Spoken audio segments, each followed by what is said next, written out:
Um, Thanks everybody for joining our conversation about the synth backstops. I don't know if you just go direct to it and people can ask questions or what. Do you guys have any feelings on this? Yeah, maybe just go through the post and the options, and we can kind of field questions from there. Sure. Okay, so synths are an asset that we initially use for arbitrage, for internal arbitrage, to more efficiently and effectively manage the pool price to match the market price. And they were very useful for that. We did it quite a good job of that. And we continue to do so today, which is good, nice. But we started to utilize them more and more, largely for savers. And by using them more and more, it places more risk on the protocol, and specifically the dual side LPs mostly. They're kind of the center of this in some ways. So we want to make sure that now that we've increasing the amount of liability or the amount of risk on the protocol and the LPs over the last year or two. We wanted to kind of reevaluate safety measures, reevaluate how we can control runaway risk, right? And so we should be implementing some kind of synth backstop to protect the system, that in a scenario where things wind in the wrong direction very quickly, that the protocol is able to dynamically adjust itself accordingly and reduce that risk when necessary. So the two methodologies that's currently being discussed are option one, which is a forced ejection, which means that as a saver, you would, if the synth utilization grows beyond 60% due to a room price going down or the asset price going up, either direction doesn't really matter, the protocol would just do a withdrawal, and some saver would get their BTC back along with their yield, whatever yield they produce, minus whatever the swap fees are to get back your BTC on the other side. It could be a streaming swap, which to reduce all that, it probably would be. Although I have to look at the code to verify that, but that's the first option. And it would probably be a last in, first out mentality. So the last person to add savers is the first one to get booted out or get force ejected out. And it's this way just to make it easy to evaluate who to be kicked out. It's pretty much the math is obviously very, very easy. But also we want to make sure we reward the longer term contributing savers in our pools. So that's the first option. The nice thing about this option is that it's probably the most user friendly, especially to savers.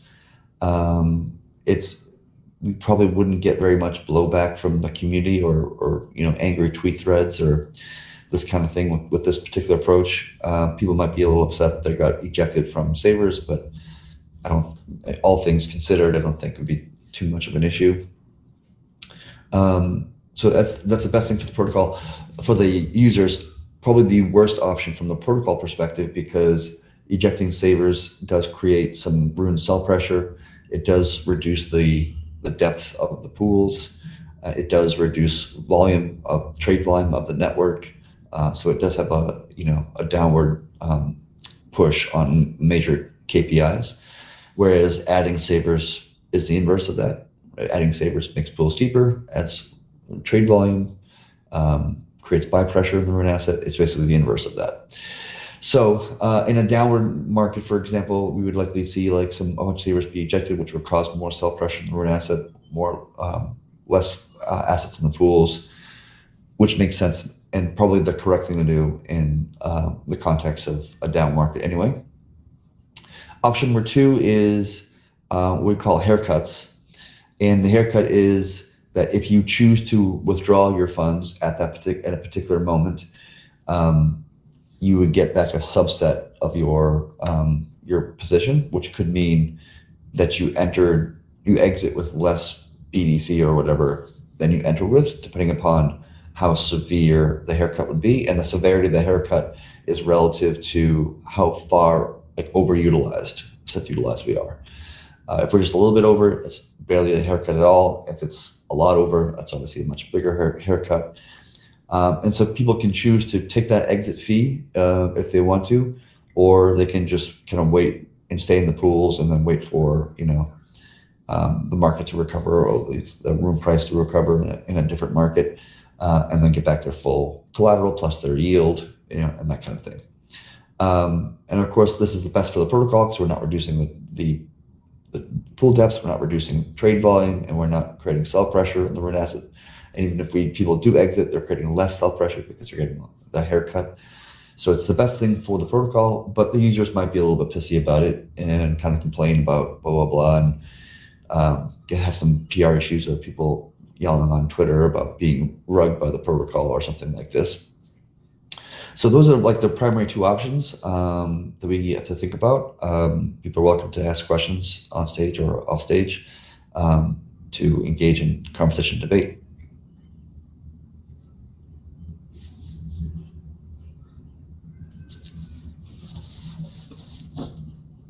Any questions? Is there a chat? Something, somebody's paying that. I think there's a chat window somewhere. I can't remember where it is though.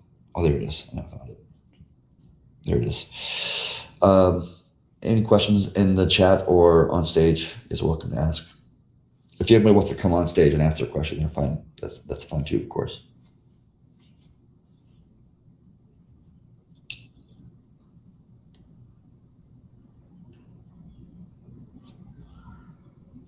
Can we use POL instead of option 2? Yes, that's a good point.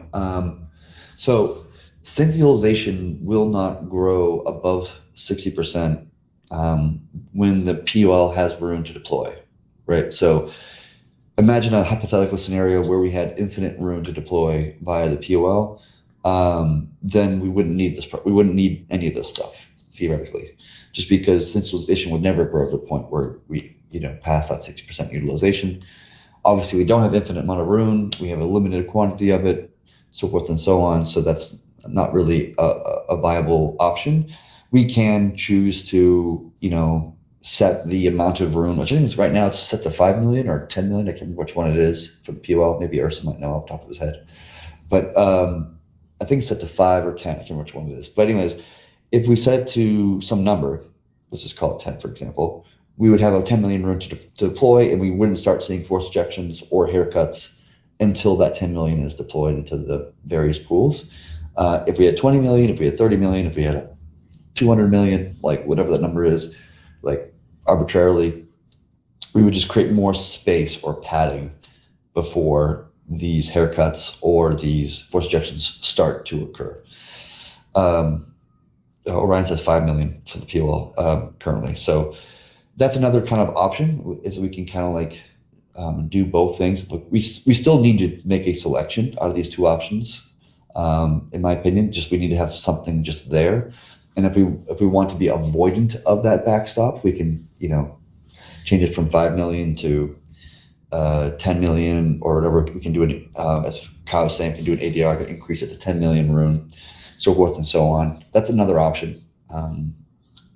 And you can actually do the mathematical calculations, right? So I think I actually do have a Python script that I created a while back, like 6 months ago, where you can actually look at, if you assume that the prices of Rune and Bitcoin and so forth and so on are going to decrease the same relative in the next bear market. You can look at the last bear market and see that Rune went down 6x relative to Bitcoin, went 5x relative to Ethereum, 20x relative to the dollar.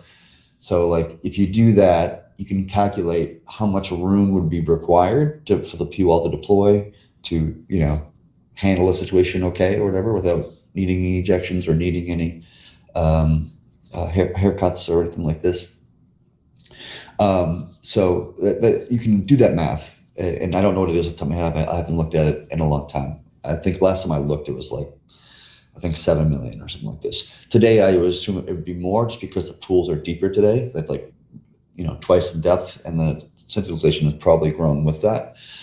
And that's why like stable savers, it kind of adds a lot more risk because it's 20x down. So you need a lot more room than Bitcoin does, right? Because 20x versus 6x. Stable savers just increase the amount of like liability by a decent amount, which is when I started to talk about this issue, when we enabled stable savers like 7 months ago, whatever the hell the number is.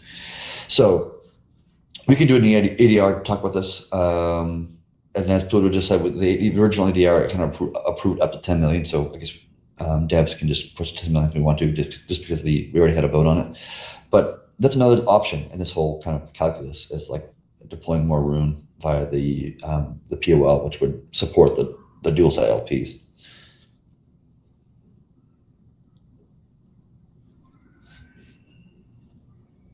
And of course, the POL would take on a lot of would become a dual LP, right? So it's going to take on the yield, it's going to take on the IL, it's going to take on all the attributes that is an LP, which I think is okay to some extent. It's not doing it to be necessarily profit seeking. It's doing it to protect the protocol. So it doesn't really matter to me all that much if it's like turning a profit or not, and whatever time frame you want to point at. But it's more about just protecting the protocol and keeping it afloat. Right, but the limitation of the POL is that it's finite and there isn't an unlimited amount of it. So there needs to be a secondary backstop that prevents further decay past the point where POL can deploy. Right, we correct. We need some sort of like infinite backstop. Like it doesn't matter if Rune goes to like 1 penny per token or something like this. There is something that is there that the POL is like a padding. I think somebody else in the thread was talking about like, why don't we just charge like a 2% fee on swaps and that goes to this or whatever, which is great in some sense, and that it creates more padding. But we're looking for something that's not a padding, but like literally backstop, a wall that gets hit. That deterministically and invariably limits the risk to the protocol. Same thing with like when Terra was starting to collapse, and you had the LFG with like $6 billion worth of assets, like that's all padding. You can get to a place where you go beyond that $6 billion and you need much more than that, in which case, it's like a bouncer, but the bouncer can get overwhelmed, right? So, but what you need is an infinite bouncer, one that cannot be overwhelmed. And that's what this whole option 1 versus option 2 is about.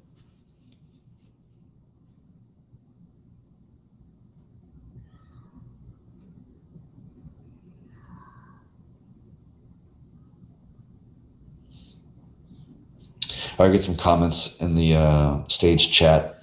So a couple of people advocating for option 1. I haven't really voiced my own personal opinion, at least not publicly, on this matter. I'm kind of trying to not put my finger on the scale in a matter of speaking.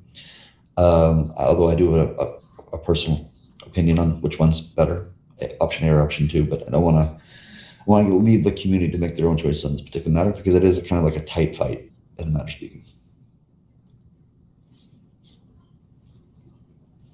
Yeah, did anyone want to come up and voice an opinion for a certain viewpoint? I mean, considering this, option 2 is definitely an infinite wall where it doesn't create the reflexivity back in the other way with Rune self-pressure. But at the same time, to me, it feels like the protocol is it's not. Well, I guess it would mean that Savers is sort of insolvent in some respects, and that would be pretty bad from the user perspective. And while like it wouldn't run into an issue where people start withdrawing and then that would cause it to become further insolvent, it's kind of a self-correcting problem in that way. It doesn't, it still doesn't help any user out where they'd be, for an indefinite period of time, they'd only be able to withdraw less than what they put in, less than their yield, less than their principal, which would feel pretty bad as someone who's like a depositor. Right. Another way to look at option 1 is that it's just a natural way to scale up and scale down savers, like in a way that makes sense. And that, like you have space because Rune's pumping because it's bull market. Right, like Rune's generally going to outperform Bitcoin and ETH because it's bull market, and that's what generally happens. And so, as Rune's pumping in price, we have more space for savers to add. People add savers, creates more buy pressure on Rune, creates more TVL, creates more volume. All these things are good things. So, like as the Rune price is kind of pumping up, we're creating more space for savers. So savers is scaling as a feature, and creates more TVL and all these kind of like nice things.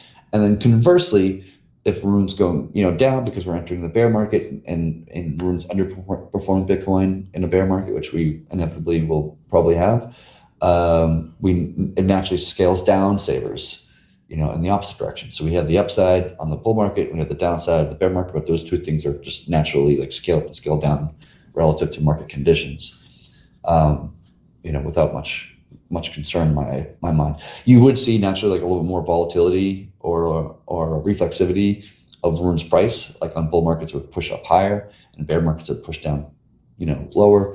But to me, that's okay. I'm not concerned with that.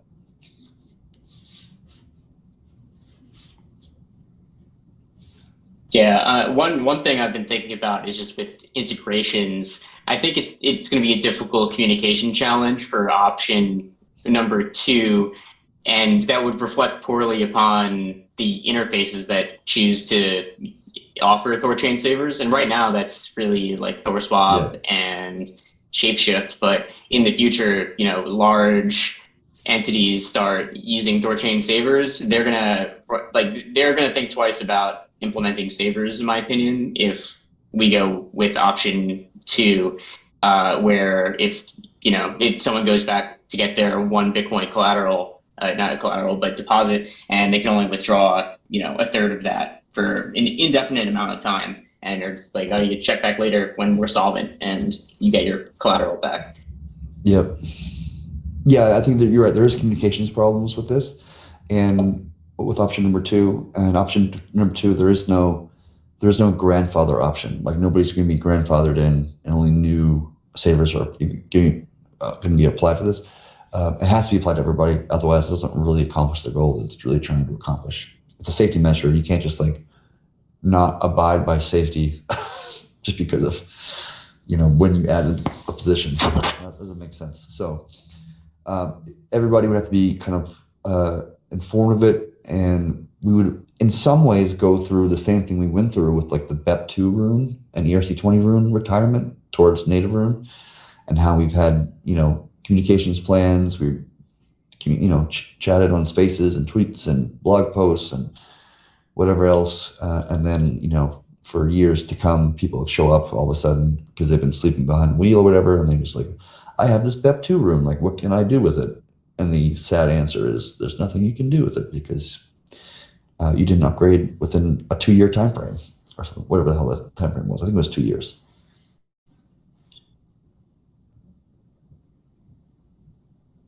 Yeah, there's one question about forced ejections. What's the impact on dual LPs? Is there any difference to dual LPs with the option 1 or option 2, or is it net same result? It's not. I would say it's not much of an effect on LPs. Technically speaking, you can argue that a saver withdrawing creates sell pressure on the rune asset, which causes the rune price to come down ever so slightly, which causes impermanent loss, blah, blah, blah. But that the amount is like, it depends on the size of the saver who's exited. But generally speaking, it's quite insignificant, I would say.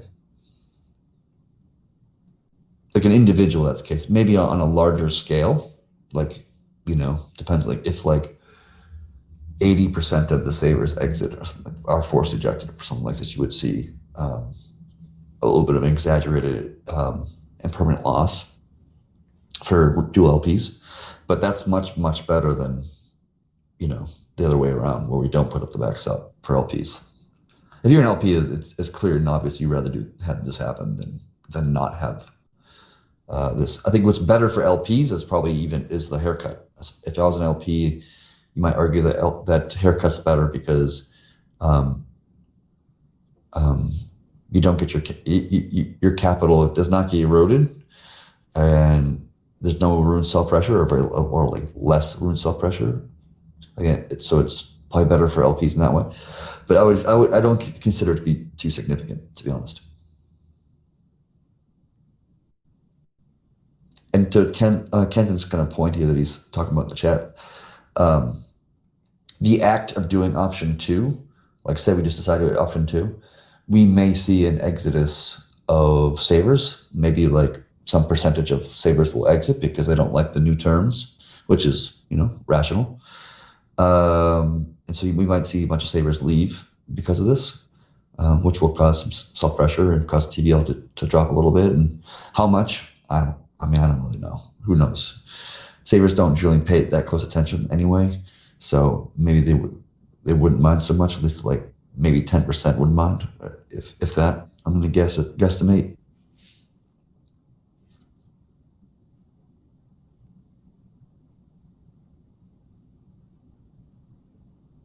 I mean, one of the things I was thinking about with option two is that as we get closer to the point where a haircut would be applied, it's likely that savers would start to withdraw, which would then by savers withdrawing, that would decrease the synth utilization and bring us further away from the point. So I would think that it could be argued that by the fact of having a haircut, there is at least some type of market regulation, which already happens, by the way, with the synth yield scaling. As the synth utilization increases, the yield to savers decreases. But this would just be a further stick to say now's the time to withdraw before there's a haircut.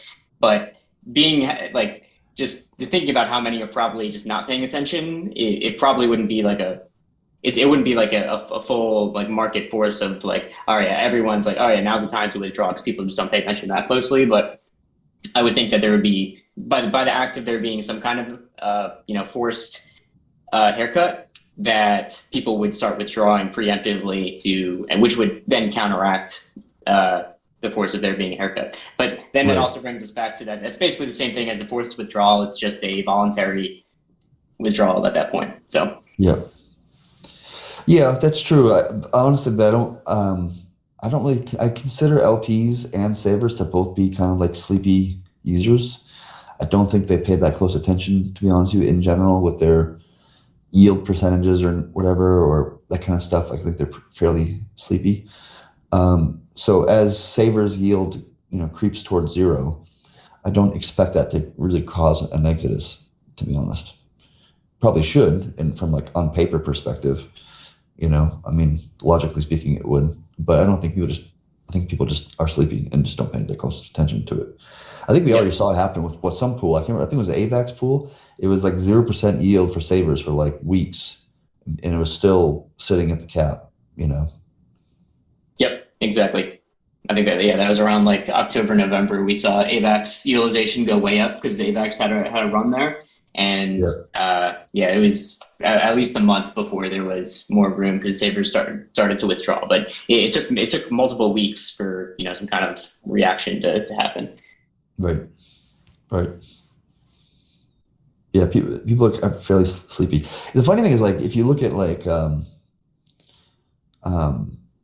Uniswap has their kind of their JIT model they have, concentrated liquidity model. And partly because of that, Uniswap V3, like the yield that LPs make on Uniswap is dog shit. And like something like 60% or 67%, whatever, are at negative, or like not even making money.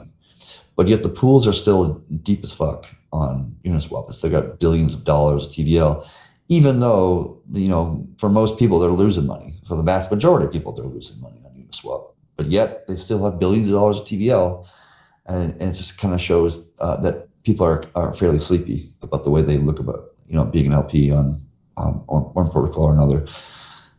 Maybe our community is a little bit more privy than their community and a little bit more kind of in touch, but it's kind of an example of that. Like, people aren't as reactive or as we think they should be logically on paper.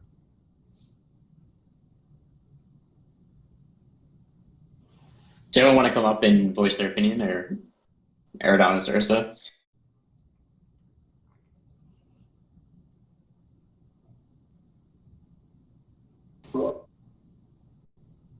Yeah, I mean, my opinion is just like the minor points that I left at the beginning of that thread. I think the second option for haircuts is just a lot simpler from the protocol's perspective.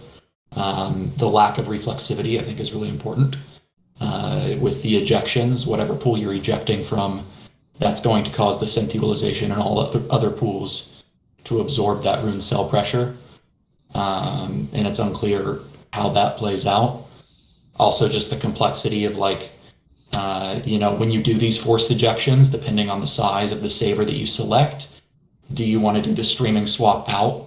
And if so, as the synth utilization is going up and you're ejecting them, if the pool depth is going down, either you're streaming that swap out and that's going to get streamed over an increasing number of blocks as these are getting ejected, or you're not doing streaming, and as the pool depth contracts, users kind of get a haircut anyway if the slip fee goes up and their saver's position was large. So I just feel like the dynamics in the market will avoid the case where you have the synth utilization go over the target if we have haircuts, because the savers that are price sensitive, or rather time sensitive, will leave in advance of reaching that point. Right now, the saver yield scaling going to 0 at that threshold doesn't do a whole lot because they can just sit on it and wait for it to go positive again. But if they see a haircut coming, the time sensitive savers should, hopefully react to those market conditions. And if not, then they're just agreeing to be okay with taking that haircut if they don't want to wait out to reach a point in time where it's not, bad for the protocol and the haircut won't be applied. So I just see the second option is far and above the simpler and better solution. But I do realize that it's that I'm probably alone in that. Yeah, I mean, I actually thought that the option 2 was the simpler one in terms of like from a programming perspective initially, but then as I thought about it more, I kind of reversed that viewpoint just because if you want to do the forced ejections, you just iterate over the LPs, find the one with the highest last add block height, and then inject it. So it's just a for loop, and then craft a withdraw message and send it. Right? It's fairly simple.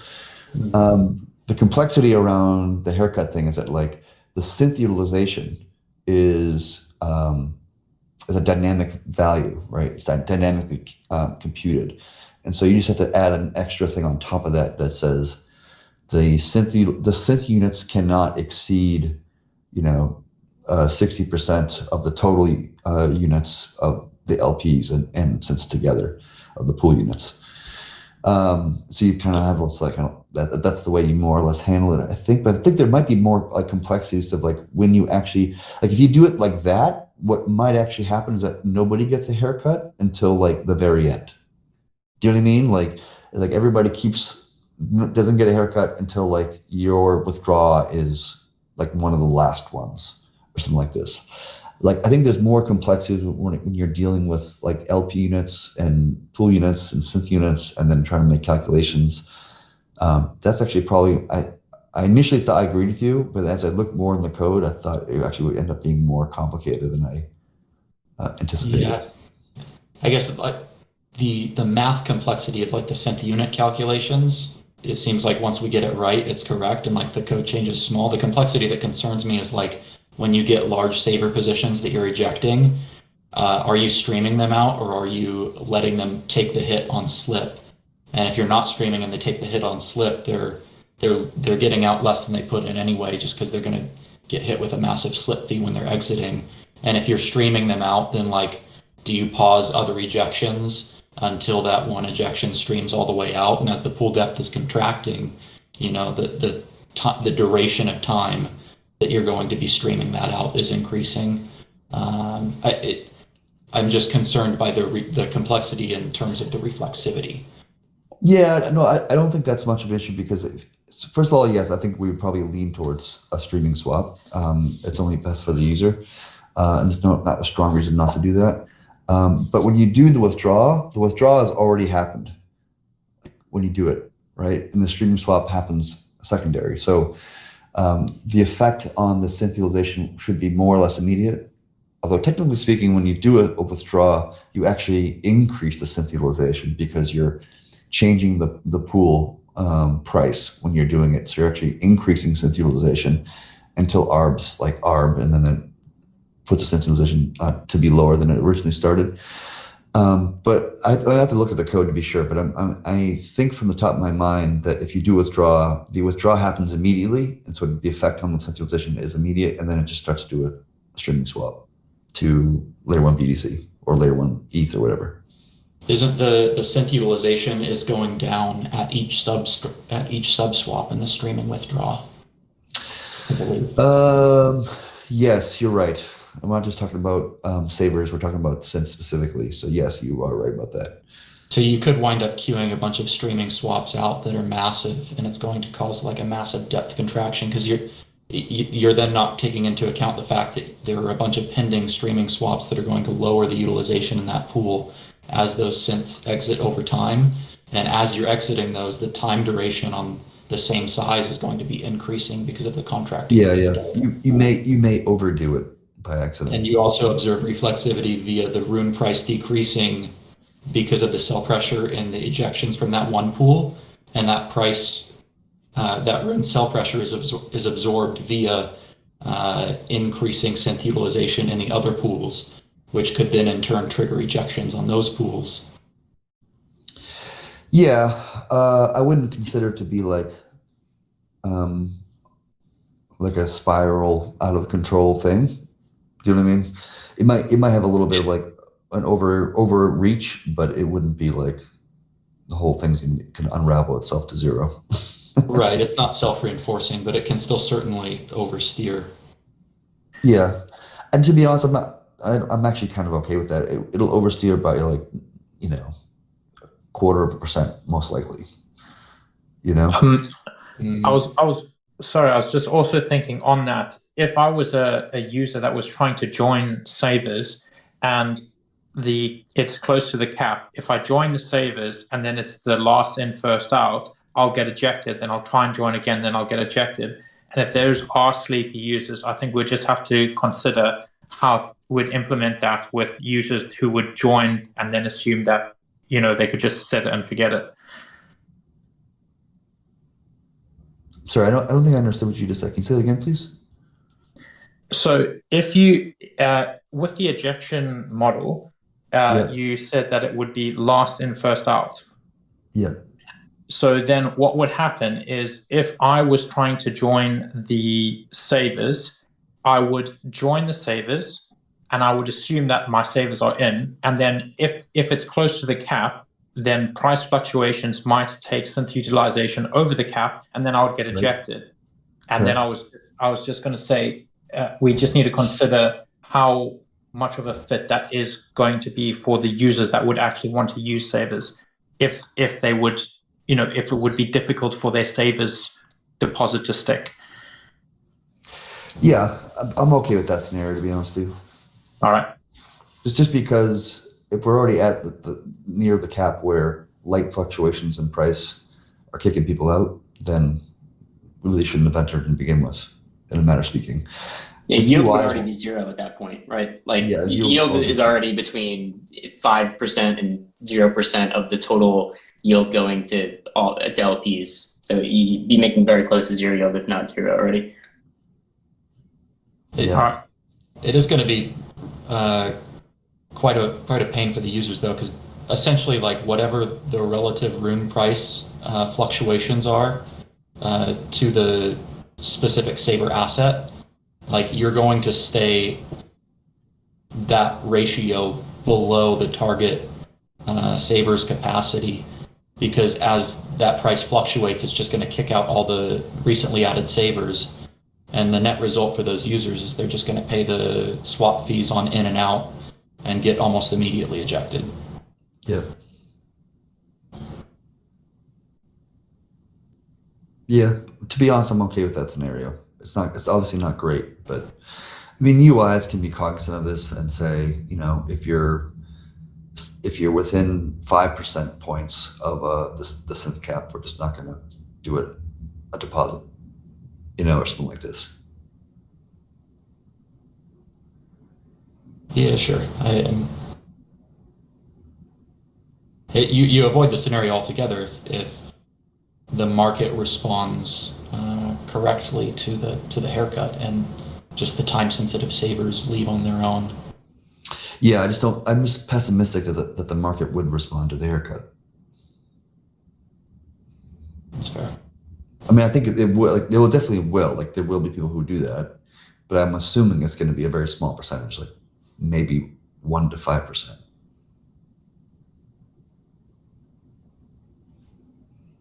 Hey guys, how's it going? Just was thinking through like how could we build the feature out in a way where it can respond to the market dynamic better. And I was thinking like, maybe haircuts could work if there's a protocol or something on top of the Savers feature that is able to do the appropriate reaction. There's a lot of different kind of hybrid projects that are like crypto and bot based in order to like basically move the capital in and out in a way that actually makes sense while protecting the protocol. So it's like, could we do something like that where it's like we get the protection for the protocol we want and the user experience is better. And so, sorry, I don't think I understood how would we accomplish that.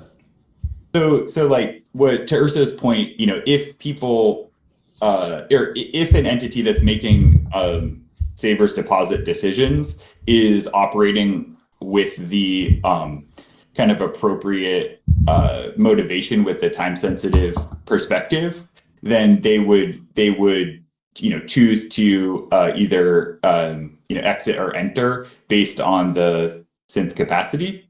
And typical users aren't going to do that. So is there could be something that's built on top of the protocol that does that automatically for users. And that's advantageous to the user because it means that they don't have to babysit their position, and it's better for the protocol because it's able to leverage the haircut path in the event that it needs to. So it's just like, is there more of a fuller feature set that we can build that is useful to everybody?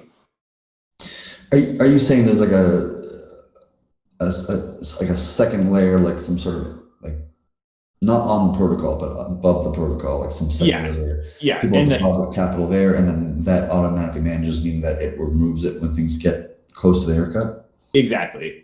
So what I'm trying to do is get our to, on the one hand, I want to protect the protocol, maximally, but on the other hand, we want to have a feature that's user friendly, and I don't think we get that with either one or two. Option one or two. I think what you're describing is one. Well, that's what I'm just floating that idea. Yeah. I think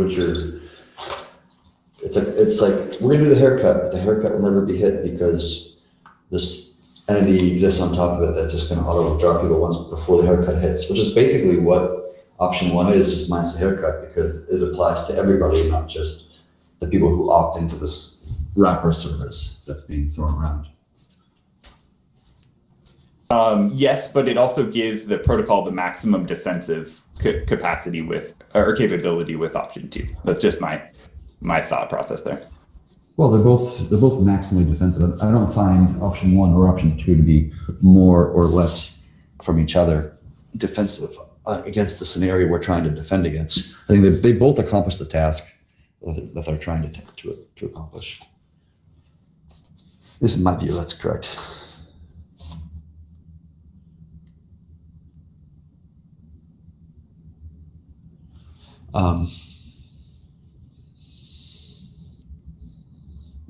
I think for like what I'm thinking is that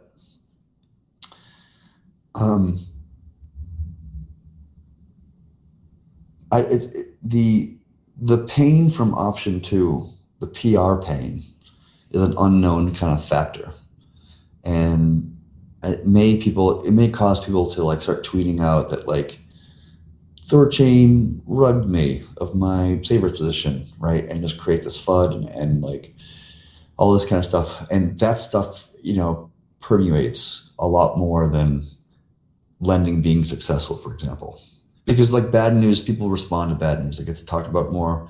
It's hard to get like news articles written about when you accomplish something. It's much easier when things go wrong, especially when like funds are at risk or lost or something like this. Like it becomes like a lightning rod, and then it just kind of creates like a lack of faith or distrust in the protocol, a distrust in its operators possibly, and that's what makes me concerned about the option two, is that it has an unknown cost to it that could be fairly significant, right? Whereas in option 1, all the concerns about the downward pressure of rune selling and all these things, it's like, while valid and true, it's just the inverse of the upside. So it's like having the feature being able to scale up and get all the benefits of it, and having the feature scale down and get the reverse of the benefits, the cost of it, if you want to call it that, just makes logical sense, and that it's balanced between those 2 points, rather than trying to like create an up-only system, which naturally doesn't really occur or exist. Anybody tells me they built an up-only system, I'm going to be skeptical. I'll look at it and I'll understand it, I'll read and whatever, but I'll be skeptical. So it's like, well, option 2 is much better for the protocol. I'm concerned about what it might mean from a PR and trust perspective. You know, like people might say even like, oh, savers failed because of these haircuts thing, therefore lending also failed, and also Tor, and kind of have distrust for everything else we're trying to accomplish, right? You might have Trust Wallet get support messages from, you know, because Trust Wallet might add savers one day possibly, and like they might get support tickets from their customers, and then Trust Wallet gets pissy about it and, you know, creates problems with their integration partners because their clients or their customers are pissed off or whatever about, you know, getting a haircut or whatever. So I'm just like, it's kind of unknown cost to option 2 that's hard to quantify, but it kind of scares me a little bit, just because, you know, as somebody who's been a kind of a figure in the space and done a lot of interviews and whatever, and to this day I still get, not as much as before, but I still get like questions about security and about hacks that happened, I think like 3 years now, you know, since then. Like it's still kind of like a black stain, and every once in a while I'll see somebody on Twitter like, oh, Thorchain, isn't that one that got hacked a bunch of times, blah blah blah. Like that stuff it's hard to wash off, you know.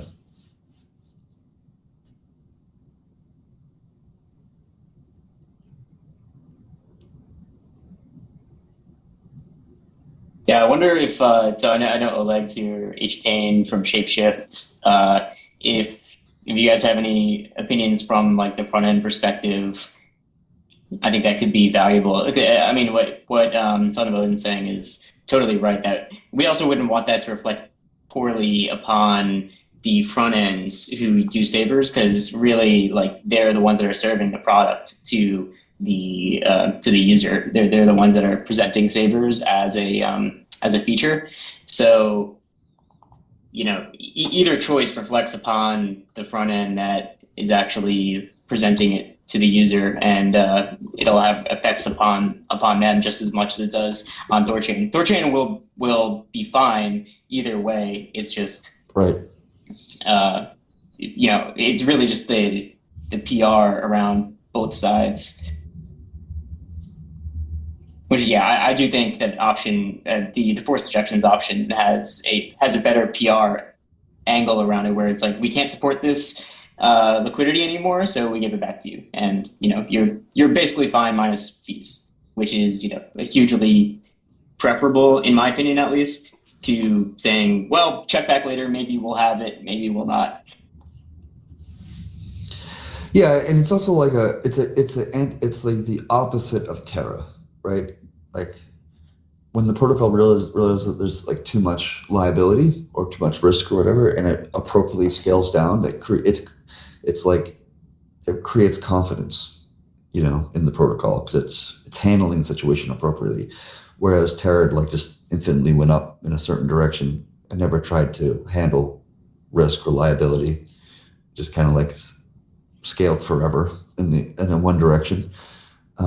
And when things got sour, as they did in like May, like 9 months or 6 months, whatever the hell it was before the actual collapse, they kept on kind of scaling, and they started just like, oh, we're going to create the LFG, and that's going to solve all of our problems kind of mentality, and we'll continue to scale infinitely. So that just creates like a distrust. But if we do the opposite and we say, like, we're going to scale this thing up and we're going to scale this thing down, respective of market conditions, right?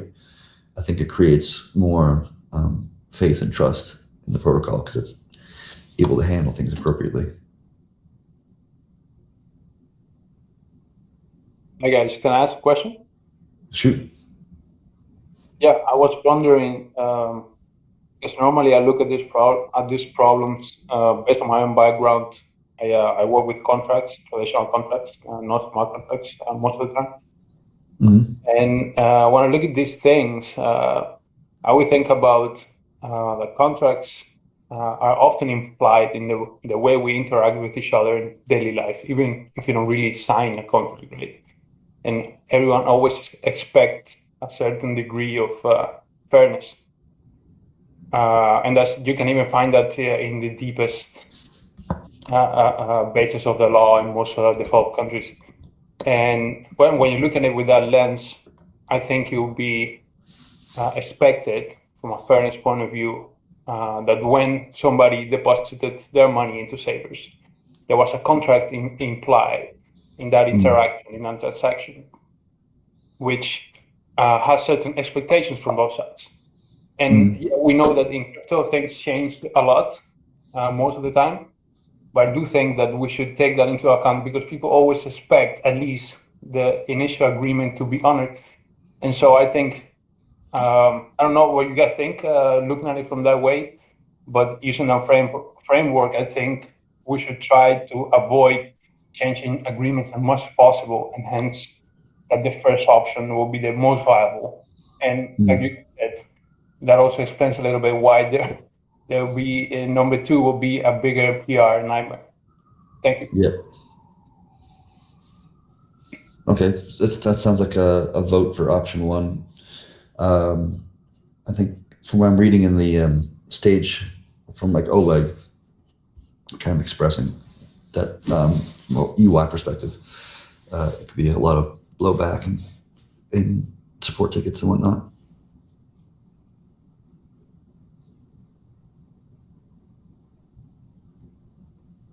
I'm just going to read this from Achilles. Apparently his mic is not working.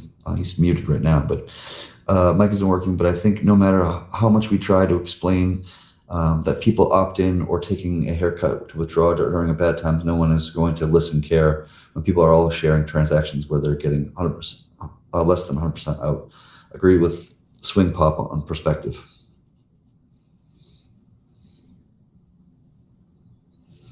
So I guess Achilles kind of like voicing about any claims about exit fees will just people won't care and they'll just feel like they've been rugged in one form or another. So what's the next steps here? Is there going to be an ADR that is a vote, either option Yes. haircut or option forced ejection? And then a further discussion around the future of Savers, like as in, so like discussion number one, ADR number one, we're doing this first vote on the method, and then we have a further discussion later on, you know, the parameters of Savers and if we want to change certain things like walk the Synth utilization down or anything else. Or is this kind of just the only step in your guys' mind, or should we have a further discussion around just the future of Savers and how we want to manage that? Yeah, this ADR will be just option one versus option two. The community will vote, the nodes will vote, and whatever one gets the most votes. I don't think in this case we require like a 2/3 majority on one side or the other. It's just whatever gets the higher quantity of votes is the one that's going to be, you know, the devs will build and we'll put it into the next release or the release after or whatever it's going to be. If people want to take on a larger communication around the future of Savers itself, we can definitely do that. We can scale back centralization or take centralization all the way down to like near zero or actually zero because trade accounts is going to remove the need for sense in general if you do that. So that's another kind of a conversation people can have. But to me, I want the ADR to be kind of centrally focused on this one issue about a backstop and not get too dirty and debating about Savers in general. But I'm not sure if we're going to do that immediately afterwards, or I mean, I'm not sure if there's much of a draw or much of a interest from the community to like sunset savers in general. Yeah, I mean, I do see people saying that, not to like keep bringing it up, but like I see people saying that. But is that even necessary when we have backstops in place where we can have maybe not the best of both worlds, but we have a viable savers product that has protections on both ends. Right. Like I from just sharing my personal perspective, I've always considered savers to be the riskiest FlowFi feature by a good margin, and been saying that for a long time. And putting in this backstop, whichever one we choose, whether it be option 1 or option 2, to me solves the issue of the risk of savers. I don't mind the reflexivity up, and I don't mind the reflexivity down. To me, it's not a huge deal. But obviously, like zeroing LPs, to lose all of their capital is like that's obviously a big deal. That is not very good, and obviously not worth savers in general if that's the case. But having the backstop to me solves the issue and makes me feel comfortable with savers being as a FlowFi feature in general. And then it does provide significant amount of value to the protocol. I mean, you probably get twice the TVL and twice the trade volume, from that feature. And we're still offering like a feature that nobody else in the industry is offering, except for maybe Maya does it as well. But like the idea of being able to get Bitcoin yield on your Bitcoin is still like a very valuable concept that doesn't really exist that much in the space. It used to on BlockFi and Celsius way back in the day. It was a shitty yield. It was like a 0.02% yield or something fucking kind of pointless. But nonetheless, it did exist. And I think like that's a very valuable thing we should keep around, especially if it's not going to have that much risk to the protocol.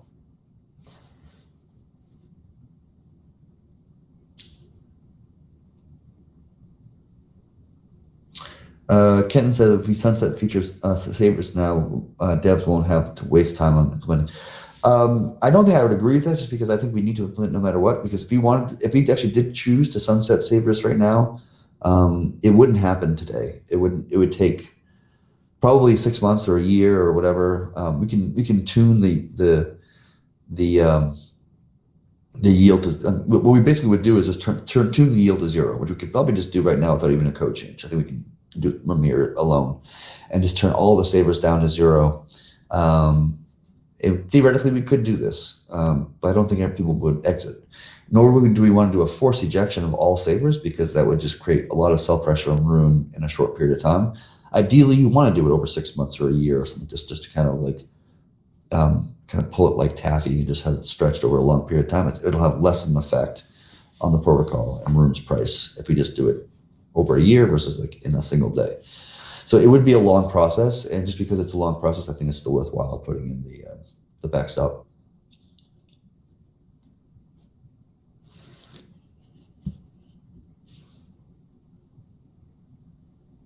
Sorry, I'm trying to catch up on the chatter here.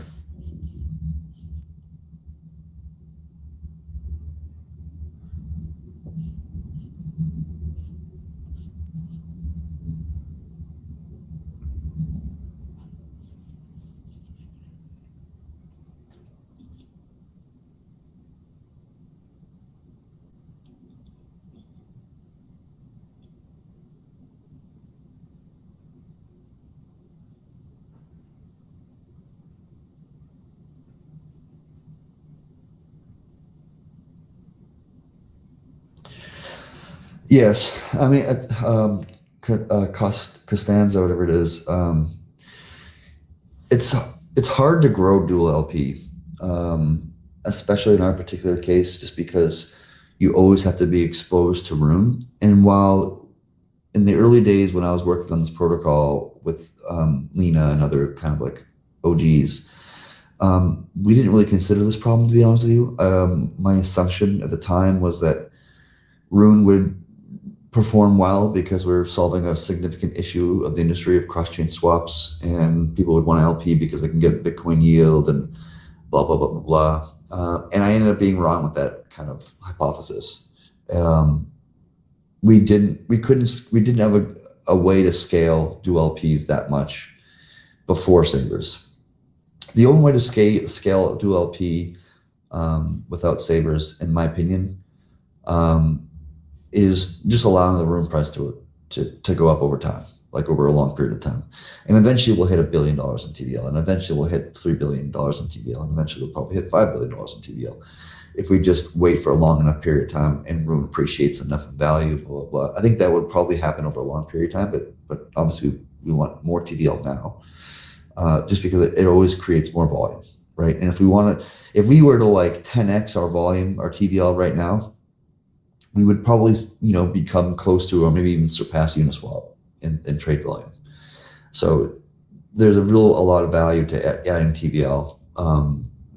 And volume, and also better price execution, faster streaming swaps that can execute in less blocks. There's lots of value to increase the TVL. So I don't see a strong reason to get rid of it if we are able to curve its risks, in a matter of speaking.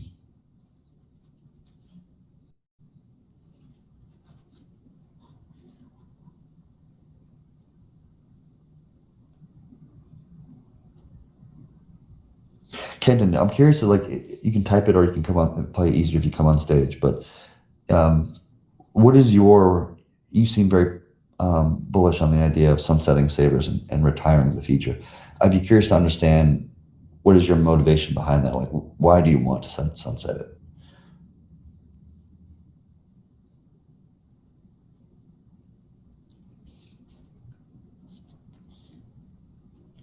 And we're recording this, which is great, but the recording probably doesn't have the text chatter. So I'll try my best to read things as they come up.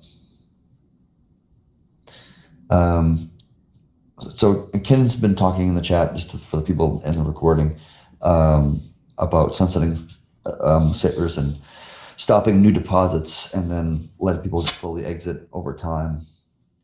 And that kind of stuff, which is probably the way to do it if we were to do it, right? Stop new deposits, reduce the yield, eventually pushing it down to zero, and over time, people will leave. I think that's the way to do it if we wanted to go at it. I'm just trying to understand what the motivation is to actually sunset once we actually properly protect against extreme scenarios. I'll speak in favor of this one too. I think one of the points to be made is just that without savers levering the dual LPs, it makes dual LP slightly more attractive. And I do think that one way or another, like whether it's the ejections or the backstop, like that's the first step regardless. And then the next choice to make is whether we want to reduce the Synth utilization outstanding, reduce savers, set yield to zero, don't allow savers over a certain lower threshold, and we can slowly walk towards that potential sunset path.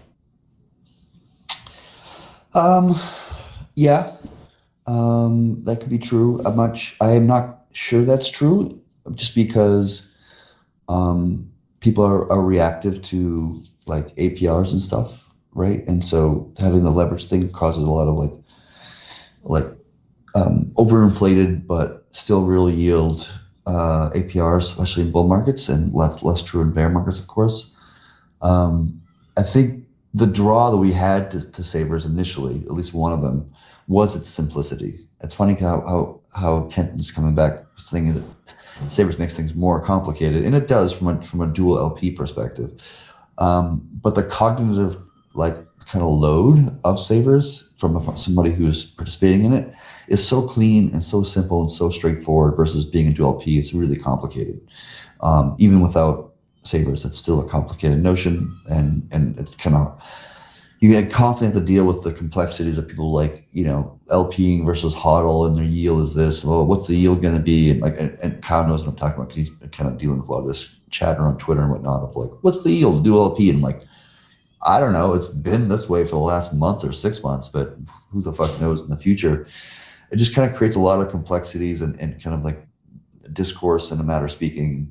That's why Lena has spoken a few times. I'm not sure publicly or not. I think publicly, but I'm not sure, about just kind of firing an alternate methodology of achieving dual LPs without humans being involved, having the protocol itself be the dual LP in a matter of speaking, and just having users be predominantly on the saver side, and then remove the kind of complaining that we see on Discord and Twitter about yields and dual LPs and permanent loss and blah, blah, blah, and all these things. Yeah, I can see It's that. hard. It's hard to attract dual LPs. Like, even if you get rid of savers, it's still hard to attract it. It's one of the more difficult things to scale, I would say, in the protocol. I was just floating an idea, and I'll say here just for the alpha, for the fun of it. But this is not like a real thing that's going to be happening tomorrow or anything. It's just floating a kind of a crazy notion. I was talking to Orion about it yesterday, and I was talking to Lena about it as well. Just the idea that like we create like an auto bond module, right? Which we've talked about with Monks of Devs a little bit on and off. I know Ursa's a big fan of the concept. And it's basically the idea that like if you want to become, you can stake your rune into the auto bond module, which is just instead of being whitelisted by like a bond provider or whatever, you get auto bonded, which means a bunch of rune people just kind of like throw their rune to this auto bond module and they start earning rune on their rune yield, which is something the audience and the community's been dying for a long period of time. And then the protocol just deploys rune to be 2/3, 1/3 of the security. So security is increasing because more people are putting their rune in, from 80 million to 100 million to 120 million or whatever the hell the number is. And the protocol just deploys more rune from the reserve into the POL to kind of like scale that side of the house in a matter of speaking, right? And then over time, LPs may leave because they want, either Bitcoin yield, which is savers, or they want rune yield which is this auto bond thing. So LPs may leave over time, which means that they enter on one side, the POL replaces them on the other side. And then you have like the protocol itself is basically, the POL itself is like 90% of the pools or something like this. And it's very like stable liquidity. It's not like, doesn't have much flight risk, because it's the protocol rather than mercenary capital. And then we kind of like solve the dual LP problem through a different methodology. Now, the yield goes down from a block rewards perspective because most of the rune in the reserve is now, in the pools. But that's actually kind of okay because we've really done a great job on the protocol of having the swap fees being a significant portion of the yield of the system. So we've gotten there a lot faster than I would have guessed a few years ago, to be honest with you. We're like less, 50% or whatever the hell the number is. I don't know off the top of my head, but like a lot of the yield of the network is just coming from the utilization. And we can get the pools to be a lot deeper, this methodology. So we'll probably even, if we can double the pools by this methodology, we can also probably double the volume of swap volume and double the swap fees and this kind of thing as well. So it may actually work out. It's still just a general, just an interesting concept that I'm kind of thinking about or exploring as a methodology of a long-term solution to dual LPs and kind of giving up on the whole human aspect of dual LPs and just allowing the protocol itself to be it. Yeah, I agree with those approaches too. I think for me, the complexity and confusion that like Kenton was speaking to is just like having both in the system where they're kind of in equal parts in the system because where the risk gets moved becomes really unclear due to like dual LPs being a sufficient portion of the pools, but the synths having, basically equivalent claim on the L1 assets. So it makes risk modeling for the dual LPs really complex. Yep. Yeah, I kind of agree with that mentality as well. And if we end up doing this POL kind of like thing of like POL being kind of all in, it doesn't really matter if the POL will be profitable or not. So maybe the yield of the system, none of it would go to the POL just because it doesn't give a shit about making a profit. It's just there to provide liquidity and just kind of sit there and do nothing. And then the yield would just be focused, outside of the POL to the other human dual LPs and nodes in the Autobond, because you usually see a lot of room get put into the Autobond at that point, right?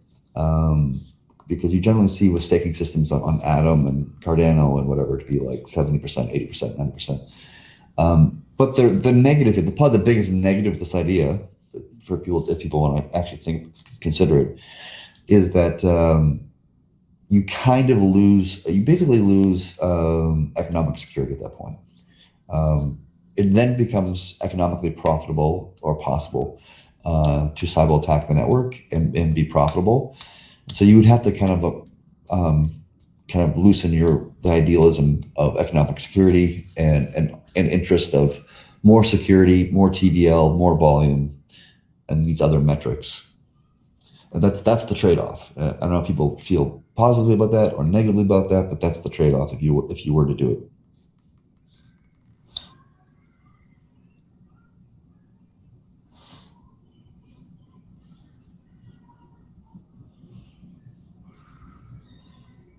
Which, by the way, I think Lena has become more lax on the whole economic security idea in general. I remember Lena and I were discussing the early days and blah, blah, blah, and debating economic security and blah, blah, blah, and these conversations. And back then, we were both pretty bullish on the idea, and we remained bullish throughout the years. But I think Lena's perspective has kind of shifted over the last year or so. And to be fair, it's not necessarily wrong, because as the value of security increases, like the dollar value of the bond increases, the cost it requires to be a cyber attack increases. So it's a little bit like, if you wanted to 51% attack Bitcoin within the first couple of years of Bitcoin's history, very easy, very cheap. You could just do it, with a couple $100,000 or whatever the number would be. And it's open to a lot of people in the world who have that kind of money to launch that kind of attack. But today, Bitcoin, because it's so massive and its hash rate is so high and up there, if anybody wanted to 51% Bitcoin today, it would be extraordinarily expensive, like more money than I think any individual probably has. Even just acquiring the hardware alone would be not even viable. And so, as the security increases, the odds or the likelihood of somebody being able to attack that network, it just becomes less and less and less and less. So you can make an argument that economic security is needed for the beginning, but it's less needed, as the protocol scales and grows and becomes a larger kind of market cap and all this kind of stuff. And that's probably a fair argument to be made. Also, to cyber attack the network, you need more room than there is available in the pools at the moment by at least 2 times the Right. amount of room in the pools in order to actually cyber attack the network.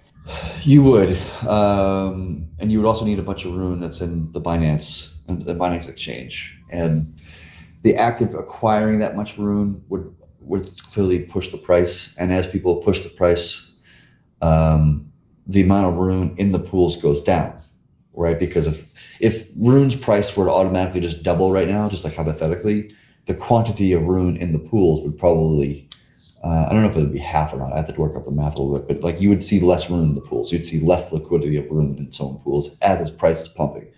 So even as you start to buy from the pools and the price starts pumping, you have less to buy from. Maybe you have big whales start dumping because they're just going to take profits because Rune has doubled in price or 3x in price or 10x in price or whatever the hell the scenario might be. So more liquidity comes in, kind of sell pressure comes in because of that. But it does get harder and harder, right, to do it, right? But then again, to be fair, the Autobahn module, does not really contribute to security, actually. In reality, it does not. In reality, what contributes to security is people who run and operate the nodes. That's the only way to contribute to security. And what we do with bond providing is kind of not really, thing, but it creates more room in the nose, which is a positive thing, but creates a little bit of an open door, opens the door a little bit to a profitable economic attack scenario. And doing an Autobahn thing is just kind of fully opening the door, where at that point we're just don't really care so much anymore about this topic, and that kind of thing, you know what I mean?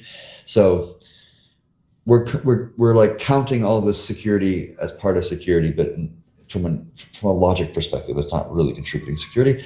Instead, we're just using it as a mechanism to kind of grow the pools using the Rune in the reserve, which again is really valuable, right?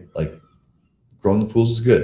Higher TVL is good. High price execution is lower price execution is or better price execution is better. More volume is better, right? So we can we can surpass Pancake Swap in volume just by doing this. Possibly, I have to look at the actual numbers, but I'm guessing we can get at least fairly close just by launching this, by kind of relaxing our viewpoints on economic security and optimizing for more volume, more TVL, more security, blah blah blah, and push these numbers up.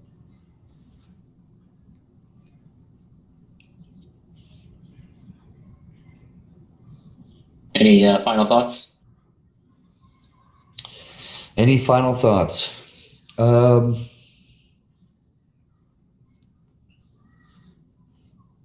Well, I don't know. I mean, I think I've said everything I need to say. I don't know if anybody else on the stage has any final thoughts or anybody in the chat. But we'll probably put the ADR out either tomorrow or maybe Monday, depending upon some things. And nodes will just start voting for option A or option 1 or option 2. And we'll see after 1 week, I guess. We'll give them 1 week to make the votes. And whichever one has the higher quantity of votes will probably be the winner.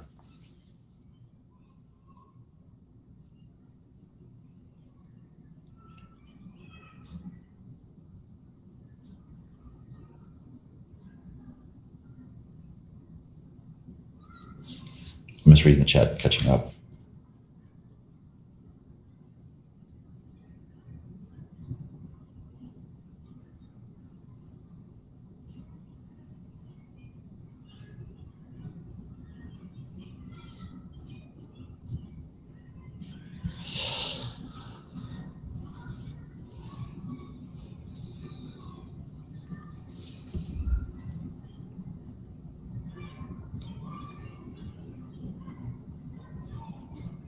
All right, I think that's it. Anybody else?